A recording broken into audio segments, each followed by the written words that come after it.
warga binaan kita, ya, warga binaan kita banyak kegiatan-kegiatannya. Antara lain pada ketika dia masuk ke lapas itu belum pandai mengaji, ya, belum pandai membaca Al-Quran, belum pandai sholat.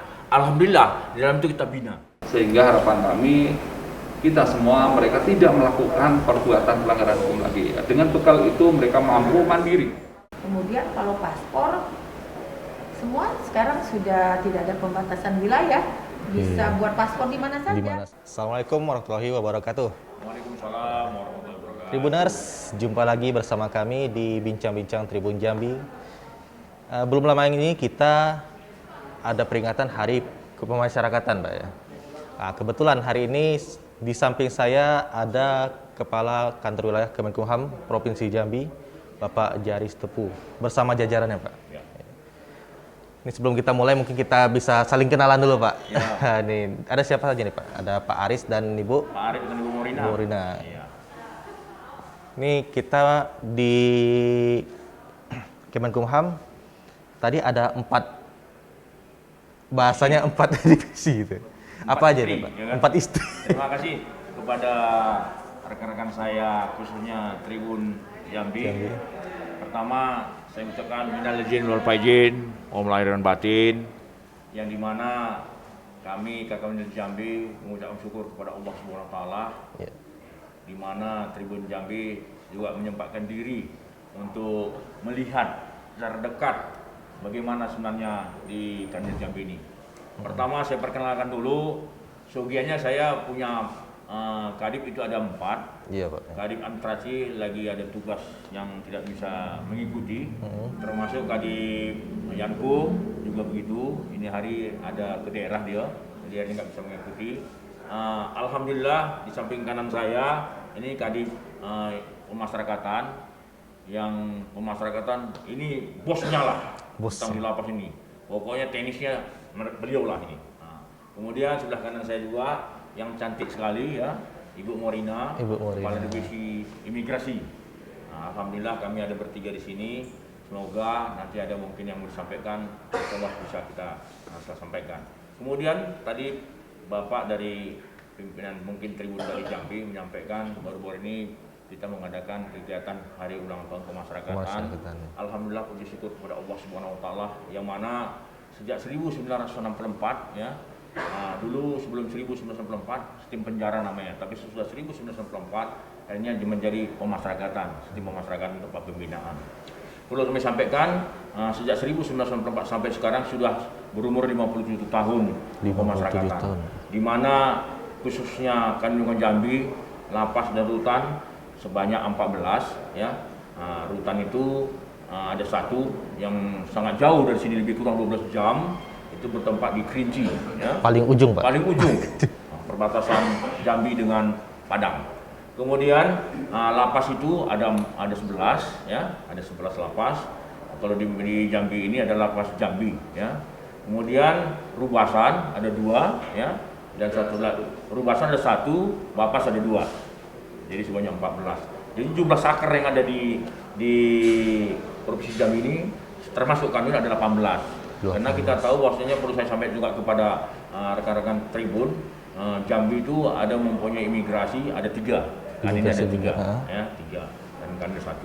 Alhamdulillah dalam rangka kami di sini ada mendukung WBK WBM, ya, di mana Kanwil sendiri sudah mengusulkan sebanyak 15 untuk TPI dan berlanjut ke atas terus. Alhamdulillah tahun 2020 kita di pemasyarakatan khususnya lapas narkotika satu-satunya di Indonesia yang mendapat WBK, satu-satunya di Indonesia lapas narkotika adalah berdomisili di Jambi, di Provinsi Jambi, satu-satunya. Bersyukur kita kepada pimpinan khusus Adinda Sri Roni betul-betul bekerja yang sudah diterapkan aturan dari pusat. Kemudian imigrasi ada 3, tapi alhamdulillah kepada Allah SWT terima kasih kita ucapkan, itu mendapat 2 yang dibimbing oleh saudara saya, adik saya, Kadip Imigrasi Ibu Morina. Langsung turun tangan, ya, tidak pernah henti-hentinya untuk membina bagaimana supaya mendapatkan WBK, wilayah bebas korupsi, khususnya di imigrasi. Kemudian menindaklanjuti daripada ulang tahun pemasyarakatan, kami terang saja waktu pada saat ulang tahun pemasyarakatan banyak membuat kegiatan-kegiatan, antara lainnya menjumpai rumah-rumah ibadah, memberikan santunan kepada anak-anak tim piatu, ya. Kemudian pada saat bulan puasa juga kami memberikan sedikit, kami mengumpulkan, ya, uang kami para pejabat untuk memberikan berbuka puasa.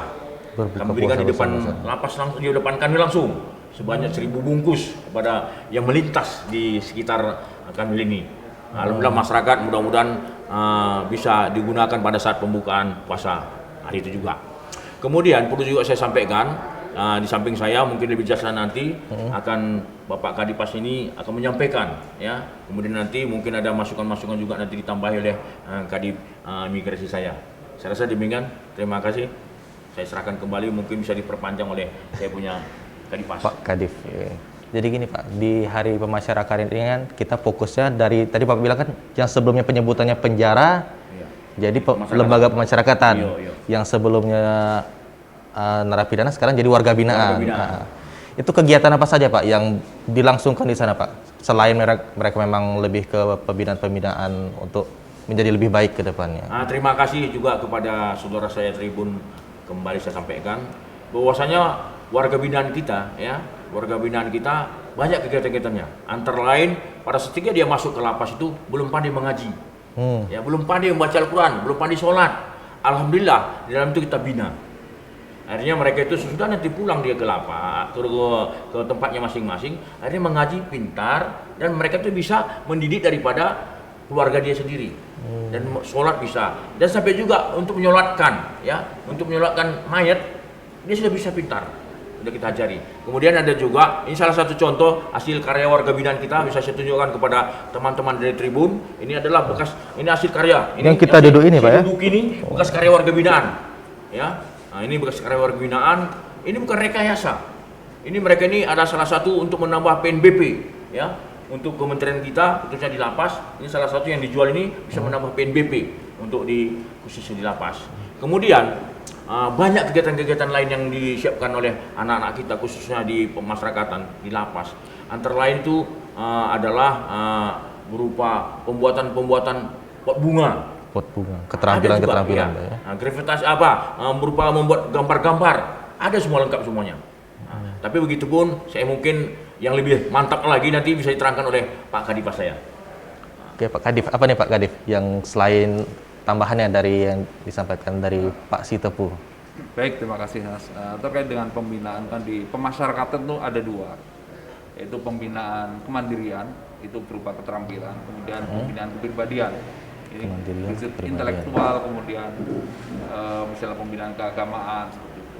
Nah tadi sudah disampaikan oleh Pak Kakandil, seperti di pengajian, ya, pengajian ataupun terang-terang itu merupakan wujud dari pembinaan kepribadian.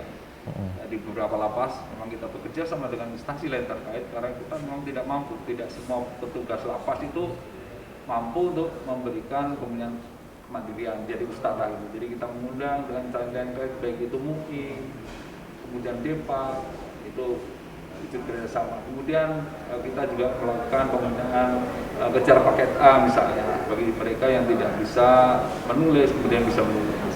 Tadi yang disampaikan bisa membaca tulisan Al-Quran, itu juga kita lakukan. Kemudian di pembinaan kepribadian, kemandirian maksud saya itu ada beberapa keterampilan yang diajarkan. Tadi sudah disampaikan juga wujud salah satunya adalah pembuatan kursi meja dari kayu yang ada di lapas Kedul. Nah, di tempat lain juga dilakukan, misalnya ada ternak lele, kemudian di LPP ada roti, pembuatan roti, kemudian di sana juga ada batik dan kegiatan-kegiatan lain. Itu tentu dalam kerangka, dalam upaya mengembalikan mereka kepada masyarakat agar mereka mempunyai bekal keterampilan, sehingga harapan kami kita semua mereka tidak melakukan perbuatan pelanggaran hukum lagi. Dengan bekal itu mereka mampu mandiri, ya paling tidak mandiri. Syukur-syukur bisa masyarakat itu bisa memperoleh manfaat, ya. Mereka dipekerjakan, syukur-syukur seperti itu. Tapi paling tidak mereka bisa mandiri dan tidak menyulitkan lagi masyarakat, sehingga mereka mampu secara ekonomis bisa memenuhi kebutuhan sendiri seperti itu. Di Jambi sendiri ada 14 lapas tadi Pak ya?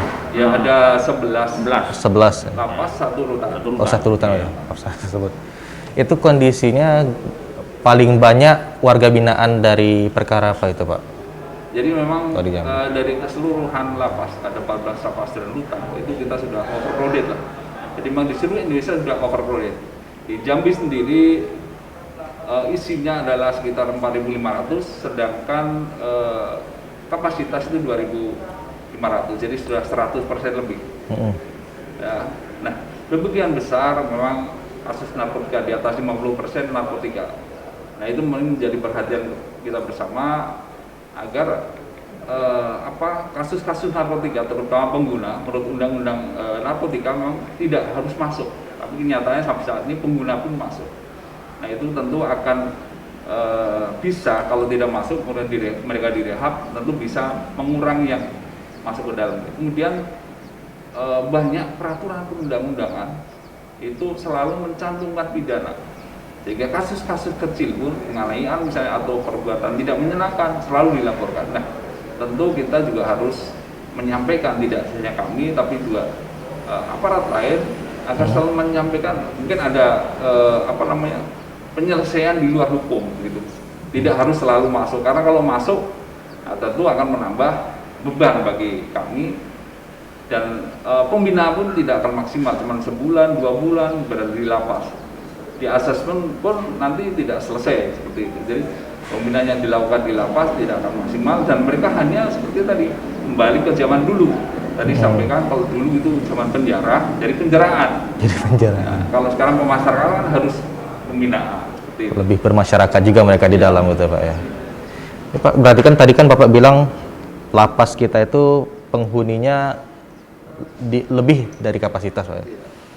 Itu menjadi kendala besar nggak, Pak? Atau gimana cara kita menangani kendala seperti itu, Pak? Baik, tentu itu menjadi salah satu kendala dari kita. Kenapa? Karena yang tadinya kalau over kapasitas tentu semuanya terbatas.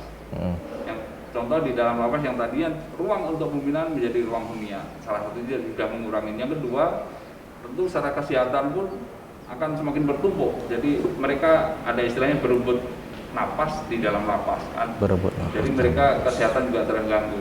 Nah, beberapa upaya yang kita lakukan dan ini masih berlangsung saat ini adalah asimilasi di rumah dalam rangka COVID-19. Nah, tentu ini dengan mekanisme prosedur yang sudah dipikirkan masa-masa bagi mereka yang akan bebas. Nah, jadi bukan yang pidananya tinggi-tinggi, enggak. Hanya akan bebas 6 bulan ke depan, kemudian sudah memenuhi persyaratan yang ditentukan, dan juga ada pembatasan-pembatasan. Jadi tidak digeneralisir. Untuk pidana-pidana yang dikenakan PP 99 itu tidak berlaku.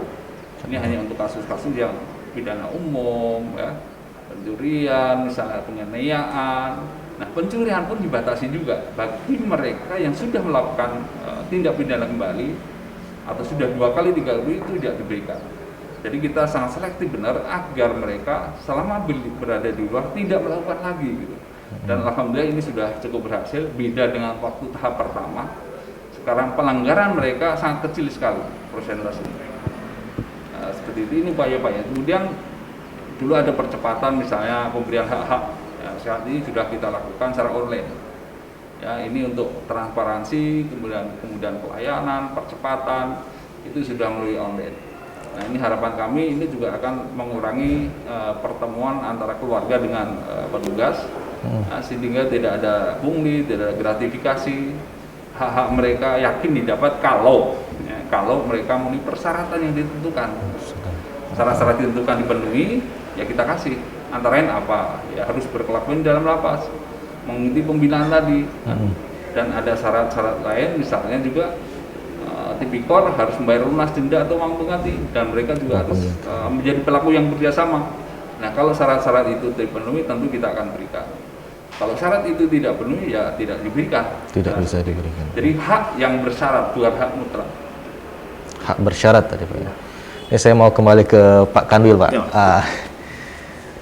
Tadi kan ada, kita masih ngomongin lapas nih, Pak. Di masa pandemi COVID-19 ini kan terbanyak pembatasan, Pak ya. Bagaimana masyarakat, misalnya warga binaan, itu dalam mengunjungi warga binaan yang ada di lapas, Pak? prosedurnya seperti apa gitu. Oke, terima kasih kepada rekan Tribun Jambi. Perlu saya sampaikan, ini berhubung daripada COVID-19, kita untuk lapas dan rutan, khususnya semuanya yang ada di Jambi ini, kita tidak boleh langsung tatap berhadapan dengan warga binaan keluarganya. Tapi barang-barang yang ada misalnya mau dikirim ke lapas, kita akan terima. Mereka itu kayak baru ini kan kita kan baru Idul Fitri, ya. Anak-anak itu dari dalam, ya, dengan keluarganya di luar, itu pakai video call. Disiapkan oleh lapas dan rutan tidak bayar. Video call. Video call. Ini saya tegaskan ya kembali bahwasanya anak-anak kami yang di lapas atau di rutan wilayah Provinsi Jambi ini pada saat Idul Fitri, ya, ataupun yang lain, tapi yang jelasnya waktu pada Idul Fitri itu kita siapkan, ya, video call langsung kepada keluarganya, langsung tatap dengan video call dengan jarak jauh. Nah, jadi itu tidak bayar. Tidak. Oke, memang tanggapan daripada keluarga sangat senang, saya bangga karena saya pada saat hari raya itu, hari pertama dan hari raya kedua, saya langsung ke lapangan, ya. Saya lihat mereka itu apalagi di Sabak lapas anak itu, sampai mengeluarkan air mata mereka itu. Melihat daripada orang bercerita gitu. Kangen mungkin Pak ya, kangen rindu. Betul. Makanya kita mohon kepada Allah Subhanahu wa taala, ya. Ini perlu saya sampaikan juga kepada rekan-rekan Tribun. Mohon supaya COVID-19 ini kita berdoa supaya cepat hilang, khususnya dari Indonesia ini, khususnya dari Jambi ini, supaya hilang itu COVID-19 ini. Kemudian tadi ada saya dengar masalahnya bagaimana itu anak-anak kita di dalam tentang untuk mengurangi daripada overkapasitas itu. Overkapasitas. Ya. Satu saya minta, saya sebagai Kanwil, ya, tolong, ya, PP 99, ya, tolong PP 99 supaya dihapuskan. Kenapa?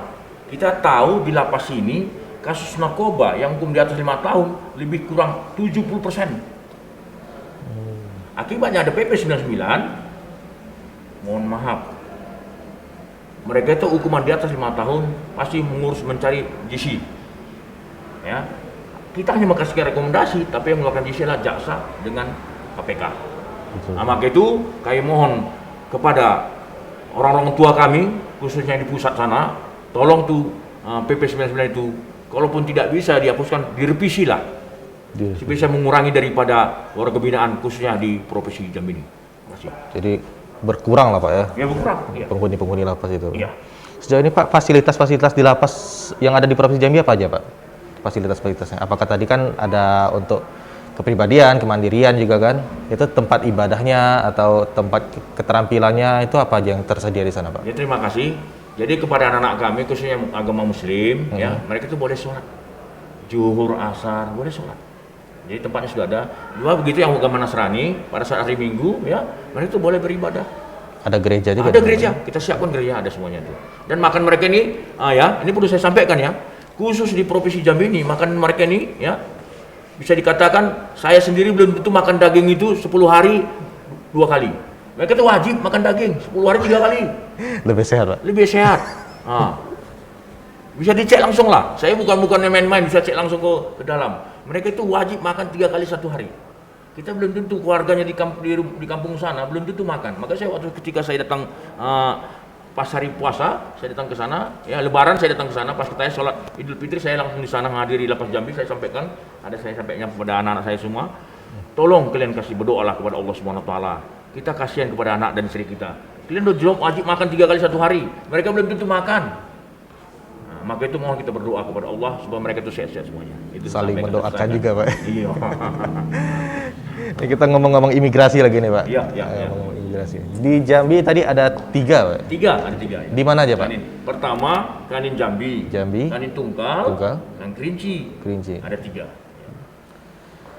Imigrasi di Jambi khususnya Pak, melayani apa aja sih Pak?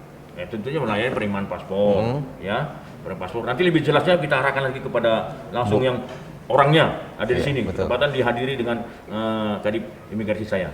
Boleh Pak. Nah. Di Jambi pelayanannya apa Bu untuk di imigrasi ini Bu? Ya, baik, terima kasih. Assalamualaikum warahmatullahi wabarakatuh. Waalaikumsalam. Salam sejahtera buat kita semua. Pelayanan keimigrasian itu ada untuk WNI dan WNA. WNI dan WNA. Untuk WNI yaitu pembuatan paspor, ya, baik itu paspor baru, penggantian paspor, dan juga karena kehilangan paspor. Kehilangan. Kemudian ada juga pelayanan keimigrasian untuk WNA, yaitu untuk perpanjangan izin tinggal kunjungan, perpanjangan kitas, perpanjangan kita.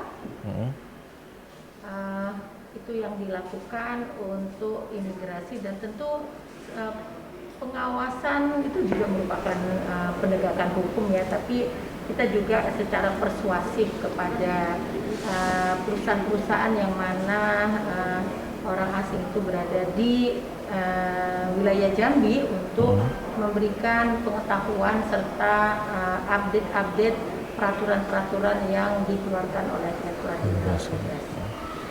Tadi Ibu ada bilang program yang menarik itu Easy Passport. Itu apa sih Bu?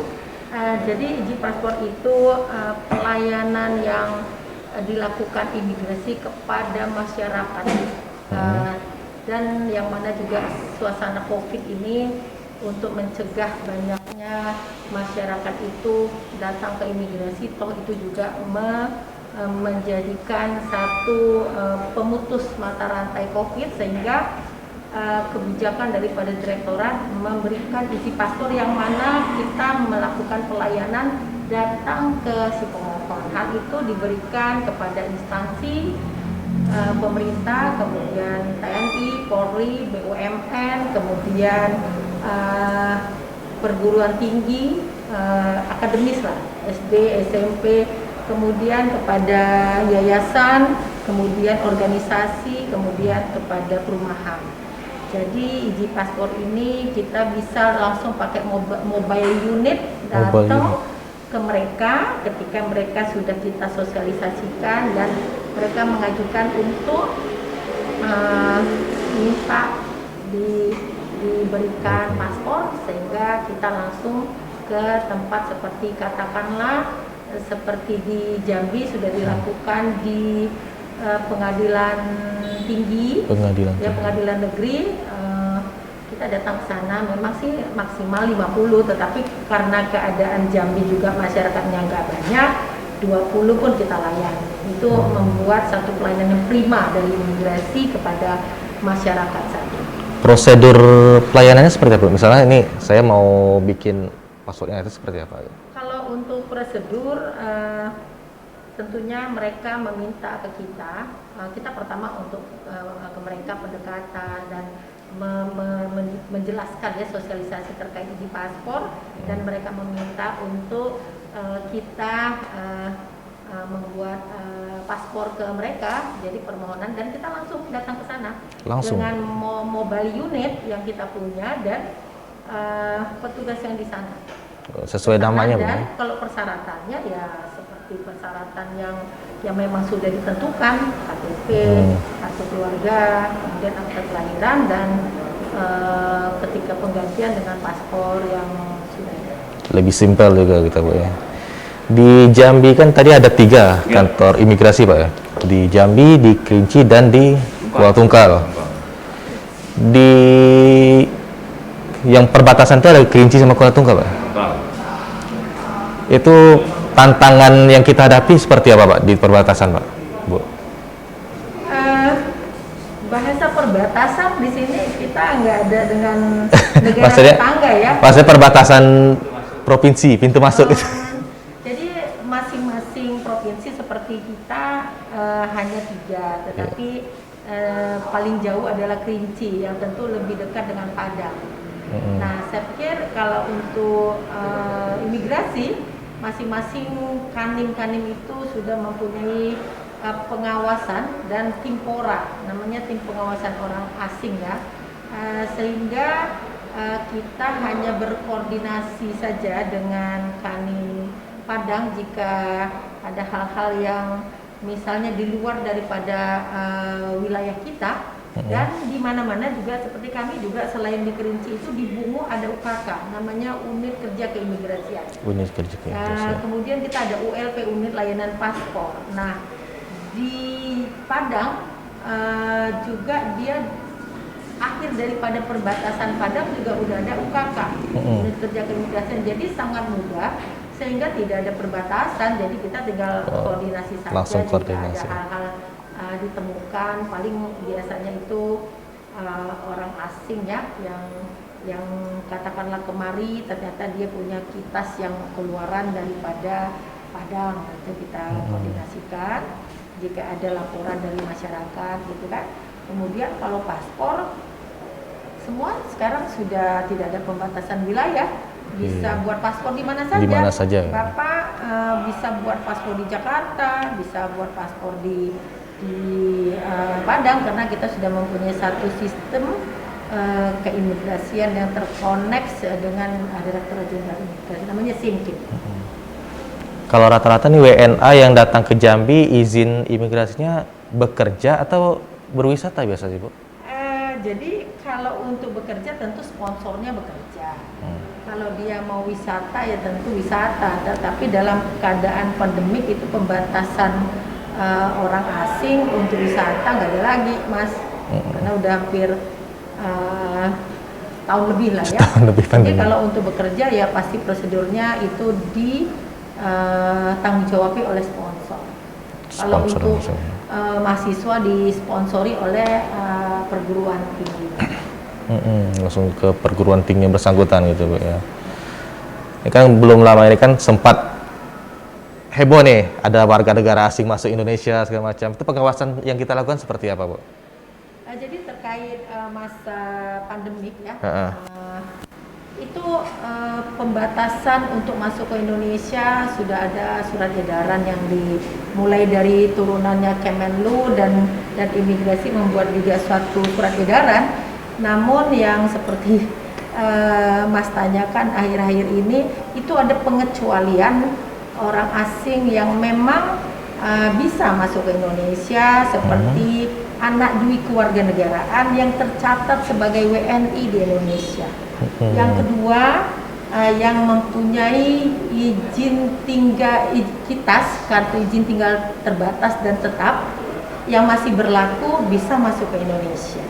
Kemudian mempunyai visa diplomatik dan kedinasan, mempunyai izin tinggal diplomatik dan kedinasan. Kemudian para medis dan juga yang tenaga kerja asing strategis nasional seperti PLTA. Nah, yang datang itu juga pengecualian itu dia juga harus memenuhi prokes. Dia harus datang ke Indonesia mempunyai surat keterangan yang memang berbahasa Inggris dan sudah disahkan oleh negara yang dia datang kemari, dan itu juga dia siap dikarantina dan itu mempunyai otoritas oleh kesehatan. Jadi yang datang itu pengecualian dan juga di bandara itu semuanya sudah ada masing-masing instansi-instansi yang untuk menjaga atau memutus mata rantai. Imigrasi bekerja untuk tusinya. Otoritas kesehatan tentu bekerja sesuai dengan tusinya. Saya pikir seperti itu. Jadi ada pengecualian dan ada prosedurnya gitu, Pak ya. Selain tadi imigrasi dan lapas, ada juga mengenai hak cipta tadi, Pak ya. Nah, ini menarik nih. Hak cipta yang ada di Provinsi Jambi belum lama ini kita kenal tengkuluk, Pak. Tengkuluk yang dipakai perempuan-perempuan Jambi gitu. Itu seperti apa, Pak, prosesnya sampai akhirnya Provinsi Jambi lah yang memiliki hak cipta itu? Terima kasih rekan dari Tribun. Kita tahu bahwasanya tengkuluk itu asli nenek moyang daripada masyarakat Jambi. Kita tahu baru-baru ini kita dapat informasi itu Malaysia suka mengklaim, contoh ya, tari-tari Batak dari Sumatera Utara. Dia bilang tari dia, kata Totor. Kan aneh ya kan.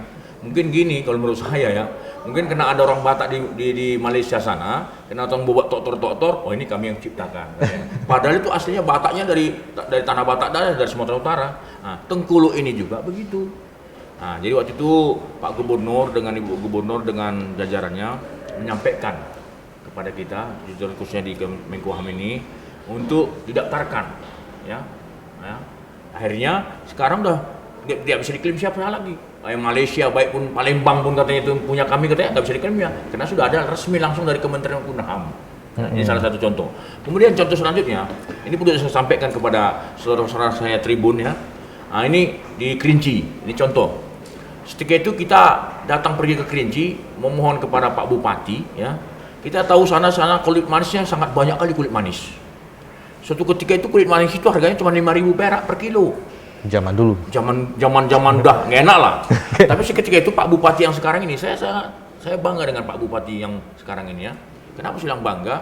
Mereka itu Pak Bupati sangat memperhatikan rakyatnya. Kenapa? Kulit manis banyak di apa sana, di Kerinci sana. Tapi kami sampaikan kepada Pak Bupati, kalau bisa kulit manis ini didaftarkanlah. Didaftarkan ke Kementerian Hukum HAM supaya ini nanti masyarakat bahwasanya tahu Kerinci ini adalah produksi kulit manis yang terbesar di Provinsi Jambi ini. Artinya Pak Bupati tanggap karena tahu dia itu adalah tahu dan suatu ketika harganya pasti mahal karena luar negeri meyakinkan membelinya. Khususnya Belanda, Amerika itu mereka tuh membeli hasil daripada kulit manis dari Kerinci. Hanya sekarang harga kulit manis sudah didaftarkan oleh Pak Bupati ya dengan para wisatanya di sana ya. Hanya sekarang harga kulit manis itu 50.000 per kilo. 10 kali lipat, Pak. 10 kali lipat. Artinya sekarang masyarakat Kerinci itu banyak umroh tanah suci. Alhamdulillah. Terima kasih. Semoga Pak Bupati panjang umur rezekinya, tetap memimpin Bupati di Kerinci sana dengan keadaan sehat-sehat terus, jauh dari COVID-19. Nah, saya terang aja saya sampaikan kepada beliau. Maka itu sekarang ini di Kerinci itu ada kopi. Kopi juga. Kopi juga jadi didaftarkannya. Dan ada juga saya bilang di Muara Jambi ya, kalau nggak salah itu ada madu. Saya udah bicara juga ke Ibu Bupati, Ibu Masna, Bu, daftarkan aja itu madu itu. Yang sekarang itu kan banyak di Muara Jambi itu penanaman akasia. Jadi bunga akasia itu yang dimakan oleh madu itu. Karena kita tahu madu ini banyak berguna. Kenapa? Harga madu itu 1 kilo ya. Kalau saya lihat di sana hanya 90 ya. Tapi kalau saya menjual di Medan 1,5 itu saya bilang 150.000. Udah 50.000 untung kepada saya. Nah, ya. Ini madu bukan rekayasa madu. Saya sendiri lihat itu madunya di sana.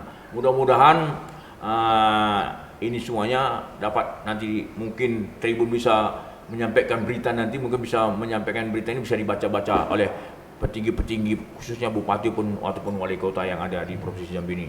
Mungkin bisa didaftarkan hak merek hak ciptanya mereka itu semuanya. Dan banyak itu. Contoh ya seperti batik Jambi ini bagus, nggak kalah dengan keraton sana, nggak kalah saya lihat. Motifnya karena saya baru dari keraton, saya tengok dengan motif-motif daripada Jambi seperti Angkasa Duo ya kan, bagus keris tengok itu, bagus kok. Maka itu saya minta kepada pimpinan khususnya jajaran gubernur dengan DPR, mohonlah supaya semuanya kita nanti kalau sudah baca berita dari Tribun ini supaya kita daftarkanlah hak merek cipta kita supaya jangan diklaim oleh negara lain. Itu saya minta. Cepat didaftarkan, Pak ya. Jadi didapatkan. Ini punya kita. Ini punya kita. Punya Jambi. Punya Jambi. Biso. Jadi ada hak cipta, ada hak merek dari Pak ya. Iya. Pak, sebelum kita tutup Pak, kami minta closing statement dulu Pak dari Bapak dalam hari pemasyarakatan ini Pak. Silakan Pak. Terima kasih kepada rekan dari Tribun Jambi.